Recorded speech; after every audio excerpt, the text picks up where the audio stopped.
सभी को मेरा राम राम। मेरा नाम जसवंत। आज हम हमारे शरीर में एक ऐसी ग्रंथि के बारे में बात करने वाले हैं। अगर मैं कहूँ कि हमें भूख कब लगेगी, हमारा खाना कब पचेगा, हमारा खाना कितना पचेगा, और यहाँ तक कि हमारी जो भूख की और खाना पचने की क्षमता है वो हमारी सब उसी ग्रंथि पर डिपेंड करती है। जी हाँ, मैं बात कर रहा हूँ थायराइड ग्लैंड के बारे में। हमारी नेक में मौजूद थायराइड ग्लैंड तितली के आकार का एक ग्लैंड होता है जो हमारे T3 और T4 हार्मोन्स को रिलीज करता है और हमारे मेटाबॉलिज्म को कंट्रोल करता है हमारा थायराइड ग्लैंड। तो इसका स्वस्थ रहना बहुत ज़रूरी है। जितना ये स्वस्थ रहेगा उतनी हमारी शरीर की जो क्रियाएं हैं कार्य करने की वो ऑटोमेटिक बैलेंस हो जाती है।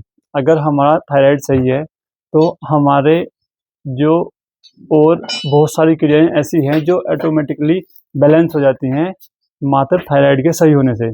अब थायराइड हमारा सही कैसे रहेगा इसके विषय में बात कर लेते हैं।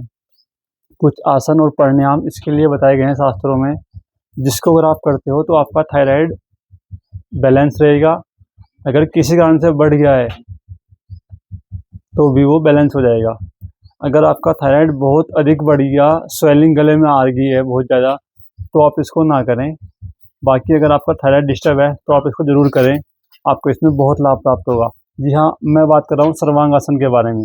सर्वांगासन हमारा ऐसा आसन है जो हमारे डायरेक्टली हमारे थायराइड ग्लैंड को इम्प्रूव करने में हमारी बहुत हेल्प करता है। डेली लाइफ में हमारे जो कार्य करने की क्षमता है उसमें सर्वांगासन हमारा बहुत हेल्प करता है। अब बात करते हैं सर्वांगासन करना कैसे है। एक बार शवासन में लेट जाएंगे, दोनों पैरों को सीधा करते हुए, दोनों पैर सीधे, हाथ जमीन पर टिके हुए, लेटकर किए जाने वाले सभी आसन हमारे शुरुआत यहीं से होती है। अब धीरे धीरे सांस को भरते हुए, सांस भरने के बाद दोनों पैरों को अपने साथ ऊपर उठाएंगे 30 डिग्री के एंगल तक।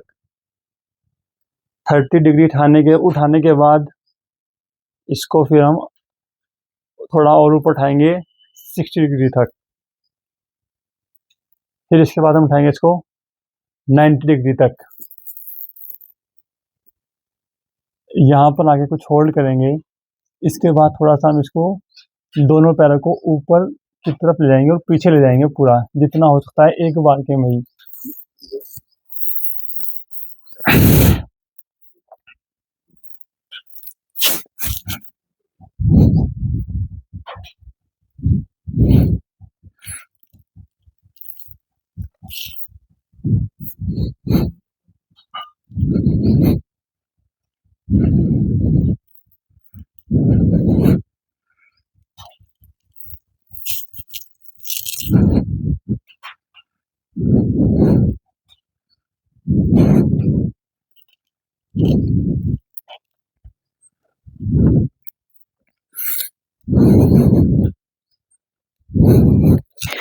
जितना आप इसमें इसको होल्ड करेंगे उतना आपको इसका अधिक लाभ प्राप्त होगा।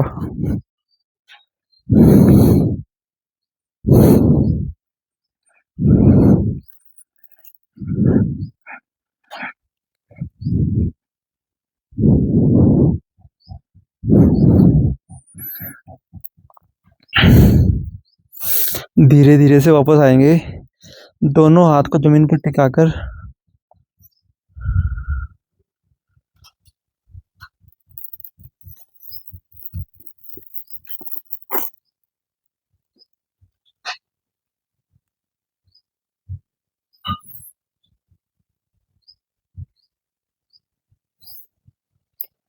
ये हुआ हमारा सर्वांगासन। धीरे से वापस आएंगे सर्वांगासन के बाद।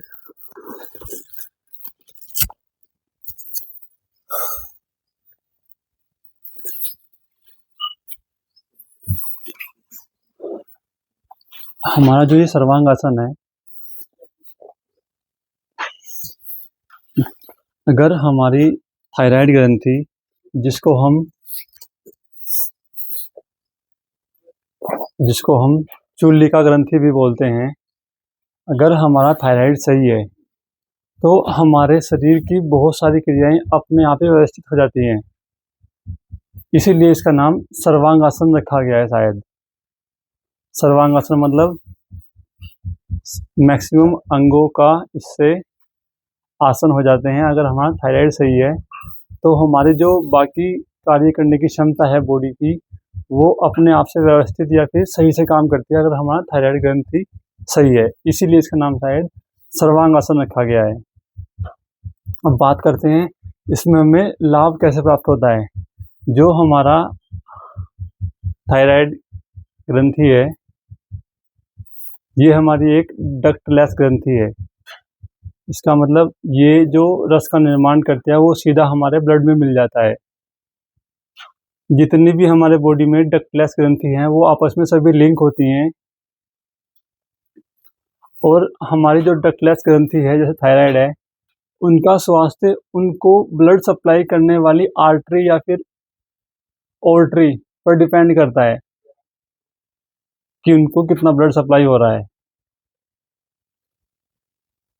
अब सर्वांगासन हमारा काम कैसे करता है। जब हम सर्वांगासन को लगाते हैं या करते हैं, समकोण में अपनी नेक को आगे फॉरवर्ड बेंड करते हैं पूरा, तो हमारी जो हंसली है, हंसली की जो हड्डियां होती हैं, वो हमारी जो हार्ट से आर्टरी महाधमनी जिसको बोलते हैं, वो हमारा ब्लड फ्लो करती है ब्रेन में बाय ग्रेविटी और बाय हार्ट पंपिंग के थ्रू। तो जब हमारी हंसली की जो हड्डी है वो हमारी नेक पे जब प्रेशर पड़ता है, उससे दबाव पड़ता है, तो वो जो ओर्टरी का जो ब्लड डिस्ट्रीब्यूट हुआ है उसको ब्लॉक करके ओनली थायराइड को ब्लड ज़्यादा सप्लाई करती है, बाकी और को ब्लड रोककर थायराइड ग्रंथि को हमारी अधिक मात्रा में ब्लड सप्लाई करती है, जिससे ग्रंथि जो हमारी थायराइड है इसके कार्य करने की क्षमता बढ़ जाती है। अगर किसी कारण से हमारा थायराइड बिगड़ जाता है तो हमारा मेटाबॉलिज्म बिगड़ जाता है, हमारा कब्ज, गैस की समस्या रहती है पेट में, और वेट बढ़ जाता है बहुत ज़्यादा थायराइड के बिगड़ने से। तो वेट को कंट्रोल करने के लिए, गैस के लिए, कब्ज के लिए ये बहुत लाभकारी है। अब इसके बाद देखते हैं मत्स्य आसन। मत्स्य आसन भी हमारा सेम वही फायदा देता है जो हमको सर्वांगासन से मिलते हैं। मत्स्य आसन में हम करते क्या हैं, सर्वांगासन में हमने अपनी नेक को फॉरवर्ड बेंड किया है, मत्स्य आसन में हम अपनी नेक को पूरा रिवर्स बेंड करेंगे, रिवर्स, ताकि जो हमारी थायराइड ग्रंथि है उसकी जो मसल्स हैं वो आगे पीछे मूवमेंट करने के बाद उनकी जो फ्लेक्सिबिलिटी है वो बढ़ जाए, ताकि उनमें ब्लड फ्लो अच्छे से हो और उनकी मजबूती बढ़ जाए। आगे पीछे करने से जब हम उसको डेली आगे पीछे करेंगे, पूरा बेंड करेंगे, तो उनकी जो मजबूती है हमारी आर्टरी की या धमनी जिसको बोलते हैं, इसके लिए हम पद्मासन लगाएंगे। मत्स्यासन के लिए मत्स्य आसन से हमें वही लाभ प्राप्त होंगे जो हमें सर्वांगासन से लाभ मिलते हैं। मत्स्य आसन के लिए हम पद्मासन लगाएंगे, धीरे से पीछे की तरफ बेंड हो जाएंगे, कोहनियों पर अपना वेट डालते हुए अपने सिर को पूरा बेंड करेंगे, नेक को पीछे पूरा पीछे देखने का प्रयास करेंगे। इसमें दोनों हाथ से दोनों अंगूठों को पकड़ेंगे अपने,